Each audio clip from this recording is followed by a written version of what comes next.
പാർട്ടിയിൽ നിൽക്കുമ്പോഴാണ് P K. Sasi party വിട്ട വെറും ശശി. അത്രേ ഉള്ളൂ. CPIM-നെ വെല്ലുവിളിക്കാൻ, CPIM-നോട് ഏറ്റുമുട്ടാനുള്ള കരുത്തും കെൽപ്പുമൊന്നും ഒരു 4 പതിറ്റാണ്ടിന്റെ ചരിത്രം പറഞ്ഞാലും പി.കെ. ശശിക്കില്ല എന്ന് പി.കെ. ശശി മനസ്സിലാക്കിക്കോ. ഇത് കമ്മ്യൂണിസ്റ്റ് പാർട്ടിയാണ്. ഈ 4 പതിറ്റാണ്ട് കാലം ഈ നാട്ടിലെ സഖാക്കളെ ചോര കുടിപ്പിച്ച, ഈ നാട്ടിലെ സഖാക്കളെ തമ്മിലടിപ്പിച്ച് നിങ്ങൾ നടത്തിയിട്ടുള്ള സകല നെറികേടുകളും ഞങ്ങൾ പുറത്തേക്കിടും. അങ്ങനെ ഞങ്ങൾ പുറത്തേക്കിടാൻ തീരുമാനിച്ചാൽ പി.കെ. ശശിക്ക് പുറത്തിറങ്ങി നടക്കാൻ രാംരാജിന്റെ ഗോഡൌണിലെ മുഴുവൻ മുണ്ടും തലയിലിട്ടാലും തികയാതെ വരും എന്ന് കൂടി ഓർത്തു പോയിക്കൊള്ളണം. രാഹുൽ മാങ്കൂട്ടത്തിന്റെ ഒരു കാര്യം പോലും ഞങ്ങൾക്ക് പറയാൻ പറ്റിയിരുന്നില്ല. ഇപ്പൊ ഞങ്ങൾക്ക് അതിലൊരു വലിയ സമാധാനമുണ്ട്. കാരണം എന്താ പറയുക, രാഹുൽ മാങ്കൂട്ടത്തിന്റെ കാര്യം പറഞ്ഞ അപ്പൊ പി.കെ. ശശിയുടെ തീവ്രത എടുത്തിരുതായിരുന്നു. ഇപ്പോ 2 തീവ്രതയും ആ ഭാഗത്ത് പോയി അടിഞ്ഞിട്ടുണ്ട്. അതുകൊണ്ട് ഇപ്പൊ ചേരേണ്ടത് ചേരും. ജലം അതിന്റെ നാഥനെ കണ്ടെത്തി എന്ന് പറയുന്നത് പോലെ ഈ പറഞ്ഞ കലക്കൽ വിദഗ്ധന്മാരുടെ കൂട്ടത്തിലേക്ക് ഒരു പീഡന വീരനെ കൂടി UDF-ന് കിട്ടും എന്നല്ലാതെ വേറൊന്നും ഇതിൽ ഞങ്ങളല്ല. ഒരു കാലത്ത് നിങ്ങളാണ്, UDF ആണ് ഇത് പറഞ്ഞുകൊണ്ട് നടന്നിരുന്നത്. അതുകൊണ്ട് ഈ നിങ്ങൾ തീവ്രത അളക്കാൻ ജില്ലാ സെക്രട്ടറി പറഞ്ഞ മാതിരി കുഞ്ഞാപ്പക്കും അതേപോലെ തന്നെ VD സതീശനും നിങ്ങളെ നേതാക്കൾക്കൊക്കെ നല്ല അവസരം കിട്ടട്ടെ. 3 പതിറ്റാണ്ട് കാലം മണ്ണാർക്കാട്ടെയും പാലക്കാട്ടെയും പാർട്ടിയെ ഉള്ളം കൈയിലിട്ട് കൊണ്ട് നടന്നു എന്ന് പറയുന്ന ആളുകളോട് ഞങ്ങൾ ചോദിക്കട്ടെ, ഈ കുമരംപുത്തൂരിൽ നിന്ന്, ഈ മണ്ണാർക്കാട്ടിൽ നിന്ന് ഞങ്ങളുടെ പാർട്ടിയിൽ 212 ബ്രാഞ്ചുകളും 11 ലോക്കൽ കമ്മിറ്റികളും 3200-ലധികം പാർട്ടി അംഗങ്ങളിൽ നിന്നും എത്ര പേരെയാണ് നിങ്ങൾക്ക് കിട്ടിയത്? ഇവിടുന്ന് കുറെ വണ്ടികളുടെ കണക്ക് പറഞ്ഞു. അത്ര വണ്ടി പോയി. രാവിലെ തൊട്ട് ഇവിടുന്ന് വൈകുന്നേരം വരെ 74 ട്രിപ്പ് അടിക്കുന്നുണ്ട് KSRTC ഉൾപ്പെടെ. ആ വണ്ടി പോയ കണക്കല്ല. കുമരംപുത്തൂരിൽ പോയി ഒരു വണ്ടി, ഒരു ബൈക്ക്, 2 ആൾ ഇവിടുന്ന് പോയിട്ടില്ല എന്ന് ഞങ്ങൾ പറയുന്നില്ല.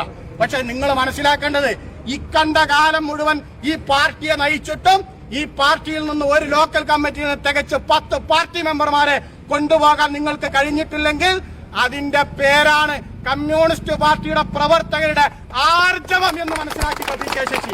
ഞങ്ങൾ കൂടുതലൊന്നും പറയില്ല. ഈ നാടിന്റെ സന്തോഷത്തിൽ ഞങ്ങൾ പങ്കുചേരുന്നു. ഞങ്ങളെ സംബന്ധിച്ചൊക്കെ നിങ്ങൾ മൈക്കക്കൂടി പറഞ്ഞതൊക്കെ, ഞങ്ങൾ ഈ നാട്ടില് ഈ പാർട്ടിക്ക് വേണ്ടി തൊള്ളയിടുന്ന ആളുകളാണ്.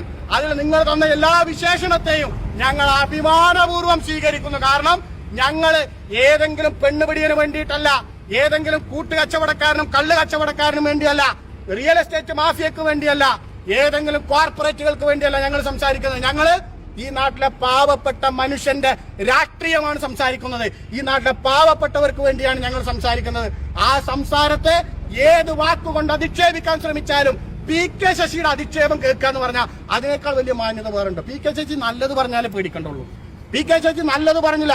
ജില്ലാ സെക്രട്ടറി ഏറ്റവും ഗുണപരമായ മനുഷ്യനാണ്, എല്ലാം തികഞ്ഞയാളാണ് എന്നതിന്റെ ഏറ്റവും വലിയ തെളിവ് എന്ന് പറയുന്നത് പി.കെ. ശശി കുറ്റം. പി.കെ. ശശി ഒരാൾ നല്ലത് പറഞ്ഞിട്ടുണ്ടെങ്കിൽ അയാൾക്ക് കുഴപ്പമുണ്ട്. പണ്ട് EMS മനോരമയെ കുറിച്ച് പറഞ്ഞതുപോലെ മനോരമ എപ്പോഴെങ്കിലും ഞങ്ങളെ കുറിച്ച് നല്ലത് പറഞ്ഞാൽ ഞങ്ങൾക്ക് പിഴവ് സംഭവിച്ചു എന്ന് കരുതണമെന്ന് പറഞ്ഞതുപോലെ പി.കെ. ശശി നല്ലത് പറയാതിരിക്കാൻ എല്ലാവരും ജാഗ്രത കാണിച്ച് ഈ പരിപാടിയിൽ ആഘോഷവും സന്തോഷവും പങ്കുവെക്കുന്നവരുടെ കൂട്ടത്തിൽ സഖാക്കളും ഈ നാട്ടിലെ ജനാധിപത്യ വിശ്വാസികളും മാത്രമല്ല എന്ന് ഞങ്ങൾക്ക് ഉറപ്പുണ്ട്.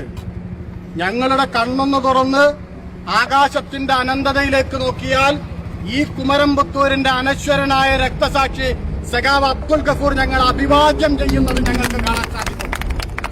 25 കൊല്ലം പൂർത്തീകരിച്ചു. പ്രിയപ്പെട്ട സഖാവ് അബ്ദുൽ ഗഫൂറിന് 2000 ഡിസംബർ 9-ാം തീയതി അരിയൂർ പാലത്തിന് സമീപം വെച്ച് മുസ്ലിം ലീഗിന്റെ ക്രിമിനൽ സംഘം വെട്ടിവീഴ്ത്തി ഡിസംബർ 11-ന് അദ്ദേഹം മരിക്കുമ്പോ ആ മരണത്തിന്റെ ചോരത്തുള്ളികൾക്ക് കണക്ക് പറഞ്ഞ് കാശെണ്ണി വാങ്ങിച്ചവന്റെ അന്ത്യം, രാഷ്ട്രീയ അന്ത്യമാണ് ഇന്ന് പാലക്കാട്ടെ ജില്ലാ നേതൃത്വം എടുത്തിട്ടുള്ളത്.